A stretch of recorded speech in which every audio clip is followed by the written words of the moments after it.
ಆದಷ್ಟು ರಾಜಕೀಯದ ಪ್ರಶ್ನೆಗಳನ್ನು ಈ ದೇವಸ್ಥಾನದಲ್ಲಿ ನಿಂತುಕೊಂಡು ನಾನು ಉತ್ತರಿಸೋದು ಸಮಂಜಸ ಅಲ್ಲ. ಆದರೂ ಕೂಡ ತಾವು ಕೇಳಿದ ಪ್ರಶ್ನೆ ಇಡೀ ಸದನವನ್ನು ನಡೆಸ್ತಕ್ಕಂಥವ್ರು, ಅಧಿವೇಶನವನ್ನು ನಡೆಸ್ತಕ್ಕಂಥವ್ರು, ಆ ಅಧಿವೇಶನ ಸದನದ ಕಸ್ಟೋಡಿಯನ್ನು ಸಭಾಧ್ಯಕ್ಷರಾಗ್ತಾರೆ. ಅವರಿಗೆ ಗೊತ್ತಿದೆ ಯಾವುದು ಸರಿ ಯಾವುದು ಸರಿ ಇಲ್ಲ ಅಂತೇಳಿ.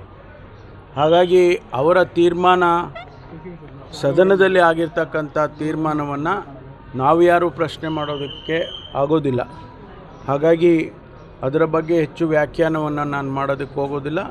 ಅದು ಅವರು ತೆಗೆದುಕೊಂಡಿರ್ತಕ್ಕಂಥ ತೀರ್ಮಾನ. ಆ ತೀರ್ಮಾನವನ್ನು ನಾವೆಲ್ಲರೂ ಕೂಡ ಗೌರವಿಸಿದ್ದೇವೆ. ಇವರು ನನಗೆ ಮನವಿಯನ್ನು ಕೊಟ್ಟಿದ್ದಾರೆ. ಅದನ್ನು ಕಾನೂನಿನ ಚೌಕಟ್ಟಿನಲ್ಲಿ ಪರಿಶೀಲನೆ ಮಾಡಿ ಮುಂದಿನ ಕ್ರಮವನ್ನು ತಗೊಳ್ತೇವೆ. ಮನವಿ ಅಷ್ಟೇ ಕೊಟ್ಟಿದ್ದಾರೆ. ನನಗೆ ದೂರು ಕೊಡೋಕ್ಕೆ ಬರೋದಿಲ್ಲ ಅಲ್ರಿ. I am not A police station. ದೂರು ಕೊಡಬೇಕಂದ್ರೆ ನನಗೆ ಕೊಡೋಕ್ಕೆ ಬರೋದಿಲ್ಲ. ಅವರು ಮನವಿಯನ್ನು ಕೊಟ್ಟಿದ್ದಾರೆ. ಅದನ್ನು ನೀವು ನ್ಯಾಯಯುತವಾಗಿ ಕಾನೂನಿನ ಚೌಕಟ್ಟಿನಲ್ಲಿ ಪರಿಶೀಲನೆ ಮಾಡಿ ಕ್ರಮ ತಗೊಳ್ತೀವಿ. ಅದೆಲ್ಲ ಇಲ್ಲಿ ನಡೆಯಪ್ಪ.